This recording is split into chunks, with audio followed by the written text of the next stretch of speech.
ನಮಸ್ಕಾರ ಸ್ನೇಹಿತರೆ, the mixed Kannada walk YouTube ಚಾನಲ್ಗೆ ಸ್ವಾಗತ. ಇವಾಗ ಬೇಸಿಗೆ ಮುಗಿಯೋ ಟೈಮಲ್ಲಿ ಹೊರಗಡೆ ಭಾರಿ ಬಿಸಿಲಿರುತ್ತೆ. ಇದ್ದಕ್ಕಿದ್ದಂತೆ ಆಕಾಶ ಕಪ್ಪಾಗುತ್ತದೆ. ಗುಡುಗು ಮತ್ತು ಮಿಂಚು ಸಹಿತ ಭಾರಿ ಮಳೆ ಶುರುವಾಗುತ್ತದೆ. ಕೆಲವೇ ನಿಮಿಷಗಳಲ್ಲಿ ಬಿಳಿ ಬಿಳಿ ಹಿಮಕಲ್ಲುಗಳು ಆಕಾಶದಿಂದ ಭೂಮಿಗೆ ಬೀಳುತ್ತವೆ. ಆದರೆ ಇಲ್ಲೊಂದು ದೊಡ್ಡ ಪ್ರಶ್ನೆ ಇದೆ.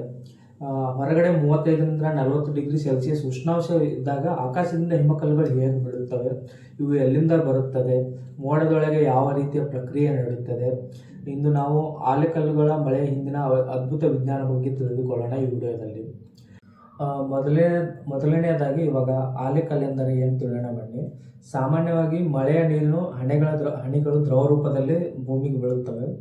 ಆದರೆ ಆಲಿಕಲ್ಲು ಮಳೆಯಲ್ಲಿ ನೀರು ಹಿಮವಾಗಿ ಗಟ್ಟಿಯಾಗಿ ಕಲ್ಲಿನ ರೂಪದಲ್ಲಿ ಭೂಮಿಗೆ ಬೀಳುತ್ತದೆ. ಇದನ್ನು ಇಂಗ್ಲೀಷ್ನಲ್ಲಿ ಹೇಲ್ ಸ್ಟೋನ್ ಅಂತ ಕರೀತಾರೆ.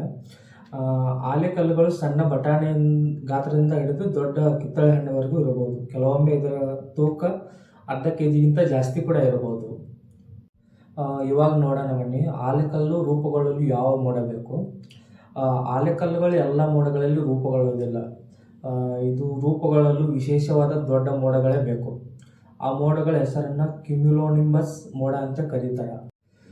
ಬನ್ನಿ ಸ್ನೇಹಿತರೆ, ಬಿಸಿಯಾದ ಗಾಳಿ ಹೇಗೆ ಆಲಿಕಲ್ಲು ಮಳೆ ಬೀಳಲು ಸಹಾಯ ಮಾಡುತ್ತೆ ಎಂದು ತಿಳಿಯೋಣ. ಈಗ ಒಂದು ಪ್ರಶ್ನೆ, ಆಲಿಕಲ್ಲುಗಳು ರೂಪುಗೊಳ್ಳಲು ಬಿಸಿಯಾದ ಗಾಳಿ ಯಾಕೆ ಬೇಕು ಅಂತೇಳಿ. ಇವಾಗ ಆಲ್ಮೋಸ್ಟ್ ಅಲ್ಲಿ ನೀವು ಅಬ್ಸರ್ವ್ ಮಾಡಿ, ಆಲಿಕಲ್ಲು ಮಳೆ ಬರೋದೇ ಮೇ ಎಂಡು ಅಥವಾ ಜೂನ್ ಫಸ್ಟ್ ವೀಕಲ್ಲೇ ಬರೋದು. ಆವಾಗ ಭೂಮಿಯ ಮೇಲ್ಮೇಲೆ ತುಂಬ ಆದ ಕಾರಣ ಮೇಲಿರೋ ಗಾಳಿಯು ಬಿಸಿಯಾಗಿರುತ್ತದೆ. ಬಿಸಿಯಾದ ಗಾಳಿ ಹಗುರವಾಗಿರೋದ್ರಿಂದ ವೇಗವಾಗಿ ಮೇಲಕ್ಕೆ ಏರುತ್ತದೆ. ಇದನ್ನು ಅಪ್ ಡ್ರಾಫ್ಟ್ ಅಂತೇಳಿ ಕರೀತಾರೆ. ಕೆಲವೊಮ್ಮೆ ಈ ಅಪ್ ಡ್ರಾಫ್ಟ್ ಗಂಟೆಗೆ 100ರಿಂದ 150 ಕಿಲೋಮೀಟರ್ ವೇಗದಲ್ಲಿ ಚಲಿಸುತ್ತದೆ. ಈ ಬಲವಾದ ಗಾಳಿಯ ಆಲಿಕಲ್ಲು ರೂಪುಗೊಳ್ಳಲು ಪ್ರಮುಖ ಕಾರಣ. ಇವಾಗ ಆಲಿಕಲ್ಲು ಮೊದಲ ಹಂತ ತಿಳಿಯೋಣ ಬನ್ನಿ. ಮೋಡದೊಳಗಿರುವ ಸಣ್ಣ ನೀರಿನ ಹನಿಗಳು ಅಪ್ ಡ್ರಾಫ್ಟ್ ಮೂಲಕ ಮೇಲಕ್ಕೆ ಹೋಗುತ್ತವೆ. ಮೋಡಗಳ ಮೇಲಿನ ಭಾಗದಲ್ಲಿ ಉಷ್ಣಾಂಶ 0 ಡಿಗ್ರಿಗಿಂತ ಕಡಿಮೆ ಇರುತ್ತದೆ. ಅಲ್ಲಿ ನೀರಿನ ಹನಿಗಳು ಹಿಮದ ಕಣಗಳಾಗಿ ಗಟ್ಟಿಯಾಗುತ್ತವೆ. ಇವು ತುಂಬ ಸಣ್ಣದಾಗಿರ್ತವೆ. ಅಂದರೆ ಅಕ್ಕಿ ಕಾಳಿಗಿಂತ ಸಣ್ಣದಾಗಿರುತ್ತವೆ. ಇದೇ ಭವಿಷ್ಯದ ಆಲಿಕಲ್ಲಿನ ಆರಂಭವಾಗುತ್ತದೆ. ಇವಾಗ ಹಿಮದ ಪದರಗಳು ಹೇಗೆ ಸೇರುತ್ತವೆ ಅಂತ ತಿಳಿಯೋಣ ಬನ್ನಿ. ಈ ಸಣ್ಣ ಹಿಮದ ಕಣಗಳು ಮೋಡದೊಳಗೆ ತೇಲುತ್ತಾ ಇರುತ್ತವೆ. ಅದರ ಸುತ್ತಲೂ ಇರುವ ತಣ್ಣನೆಯ ನೀರಿನ ಹನಿಗಳು ಅದರ ಮೇಲೆ ಅಂಟಿಕೊಳ್ಳುತ್ತವೆ. ಅಂಟಿಕೊಂಡ ನೀರು ತಕ್ಷಣವೇ ಹಿಮವಾಗಿ ಗಟ್ಟಿಯಾಗುತ್ತದೆ. ಈ ರೀತಿ ಒಂದು ಹೊಸ ಹಿಮದ ಪದರು ನಿರ್ಮಾಣವಾಗುತ್ತೆ. ಸ್ವಲ್ಪ ಸಮಯದ ನಂತರ ಮತ್ತೆ ಹೊಸ ನೀರಿನ ಹನಿಗಳು ಅಂಟಿಕೊಳ್ಳುತ್ತವೆ. ಇವಾಗ ಮೋಡದೊಳಗಿನ ರೋಲರ್ ಕೋಸ್ಟರ್ ಪ್ರಯಾಣದ ಬಗ್ಗೆ ತಿಳಿಯೋಣ ಬನ್ನಿ. ಇಲ್ಲಿ ಅತ್ಯಂತ ಕುತೂಹಲಕಾರಿ ಸಂಗತಿ ಇದೆ. ಆಲಿಕಲ್ಲುಗಳು ಒಂದು ಬಾರಿ ರೂಪುಗೊಂಡ ಕೂಡಲೇ ಕೆಳಗೆ ಬೀಳುವುದಿಲ್ಲ. ಮೋಡದೊಳಗಿನ ಬಲವಾದ ಗಾಳಿ ಅದನ್ನು ಮತ್ತೆ ಮೇಲಕ್ಕೆ ಏರುತ್ತದೆ. ನಂತರ ಅದು ಸ್ವಲ್ಪ ಕೆಳಕ್ಕೆ ಬರುತ್ತದೆ, ಮತ್ತೆ ಮೇಲಕ್ಕೆ ಹೋಗುತ್ತದೆ, ಮತ್ತೆ ಕೆಳಕ್ಕೆ ಬರುತ್ತೆ. ಹೀಗೆ ಮೋಡದೊಳಗೆ ಹಲವಾರು ಬಾರಿ ಸಂಚರಿಸುತ್ತದೆ. ಪ್ರತಿ ಬಾರಿ ಅದು ಹೊಸ ಹಿಮ ಪದರಗಳು ಸೇರಿಕೊಳ್ಳುತ್ತವೆ. ಅದರಿಂದ ಅದರ ಗಾತ್ರ ದೊಡ್ಡದಾಗಿ ಹೋಗುತ್ತದೆ. ಅಂದರೆ ಒಂದು 10ರಿಂದ 15 ಕಿಲೋಮೀಟರ್ ದೊಡ್ಡ ಮೋಡಗಳು ಸೃಷ್ಟಿಯಾಗುತ್ತವೆ. ಈರುಳ್ಳಿಯಂತೆ ಕಾಣುವ ಆಲಿಕಲ್ಲುಗಳು.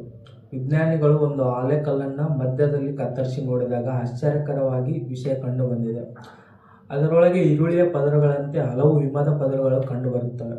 ಪ್ರತಿ ಪದರವೂ ಅದು ಮೋಡದೊಳಗೆ ಒಂದು ಬಾರಿ ಮಾಡಿದ ಪ್ರಯಾಣದ ಗುರುತು. ಹೆಚ್ಚು ಪದರಗಳಿದ್ದರೆ ಅದು ಹೆಚ್ಚು ಸಮಯದ ಮೋಡದೊಳಗೆ ಇದೆ ಅಂತೇಳಿ ಅರ್ಥ. ಇವಾಗ ಬನ್ನಿ, ಆಲಿಕಲ್ಲುಗಳು ಯಾವಾಗ ಕೆಳಗೆ ಬೀಳುತ್ತವೆ ಅಂತ ನೋಡೋಣ. ಆಲಿಕಲ್ಲುಗಳು ದೊಡ್ಡದಾಗುತ್ತಾ ಹೋದಂತೆ ಅದರ ತೂಕ ಹೆಚ್ಚಾಗುತ್ತಾ ಹೋಗುತ್ತದೆ. ಒಂದು ಹಂತದಲ್ಲಿ ಅದು ತುಂಬ ಭಾರವಾಗುತ್ತದೆ. ಆಗ ಮೋಡದೊಳಗಿನ ಅಪ್ ಡ್ರಾಫ್ಟ್, ಆವಾಗಲೇ ಹೇಳಿದ ಹಾಗೆ ಅಪ್ ಡ್ರಾಫ್ಟ್ ಅದನ್ನು ಹಿಡಿದುಕೊಳ್ಳಲು ಸಾಧ್ಯವಾಗುವುದಿಲ್ಲ. ಅದು ಭೂಮಿಯ ಗುರುತ್ವಾಕರ್ಷಣೆ ಬಲ ಅದನ್ನು ಭೂಮಿ ಕಡೆಗೆ ಸೆಳೆಯುತ್ತದೆ.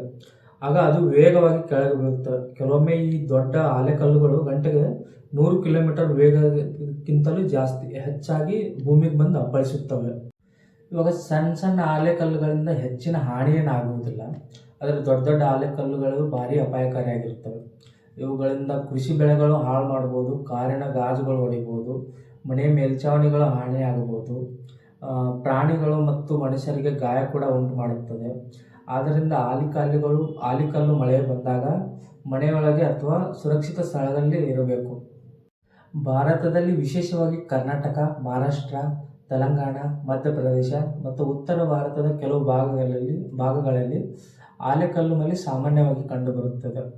ವಿಶೇಷವಾಗಿ ಇದು ಬೇಸಿಗೆಯ ಕೊನೆಯ ಭಾಗದಲ್ಲಿ ಮತ್ತು ಮಳೆಗಾಲದ ಆರಂಭವಾಗುವ ಮುನ್ನ ಇಂಥ ಘಟನೆಗಳು ಹೆಚ್ಚಾಗಿ ಸಂಭವಿಸುತ್ತವೆ. ಅಂದರೆ ಮೇ ಎಂಡ್ ಅಥವಾ ಜೂನ್ ಸ್ಟಾರ್ಟಿಂಗಲ್ಲಿ ಇದು ಕಂಡುಬರುತ್ತದೆ. ಹೀಗಾಗಿ ಸ್ನೇಹಿತರೆ, ಆಲೆಕಲ್ಲು ಮಳೆ ಅಂದರೆ ಆಕಾಶದಿಂದ ಬರುವ ಸಾಮಾನ್ಯ ಏನೂ ಅದು ಗುಡುಗು ಮೋಡಗಳಿಗೆ ಬಲವಾದ ಗಾಳಿ ಸಹಾಯದಿಂದ ರೂಪುಗೊಳ್ಳುವ ಒಂದು ಅದ್ಭುತ ನೈಸರ್ಗಿಕ ಪ್ರಕ್ರಿಯೆ. ಮೊದಲು ನೀರಿನ ಹನಿಗಳ ಮೇಲಕ್ಕೆ ಹೋಗುತ್ತವೆ, ನಂತರ ಹಿಮವಾಗುತ್ತವೆ, ಪದರಗಳು ಸೇರಿಕೊಳ್ಳುತ್ತವೆ ಮತ್ತು ಕೊನೆಗೆ ಭಾರವಾಗಿ ಭೂಮಿಗೆ ಬೀಳುತ್ತವೆ. ಮುಂದಿನ ಬಾರಿ ಆಲೆಕಲ್ಲು ಮಳೆ ಬಂದಾಗ ಅದರ ಹಿಂದೆ ಇರುವ ಈ ಅದ್ಭುತ ವಿಜ್ಞಾನವನ್ನು ನೆನಪಿಸಿಕೊಳ್ಳಿ. ವಿಡಿಯೋ ಇಷ್ಟವಾಗಿದ್ದರೆ ಲೈಕ್ ಮಾಡಿ, ಕಮೆಂಟ್ ಮಾಡಿ, ಶೇರ್ ಮಾಡಿ ಮತ್ತು the mixed Kannada box YouTube ಚಾನಲನ್ನು ಸಬ್ಸ್ಕ್ರೈಬ್ ಮಾಡಿಕೊಳ್ಳುವುದನ್ನು ಮರೆಯಬೇಡಿ. ಧನ್ಯವಾದಗಳು.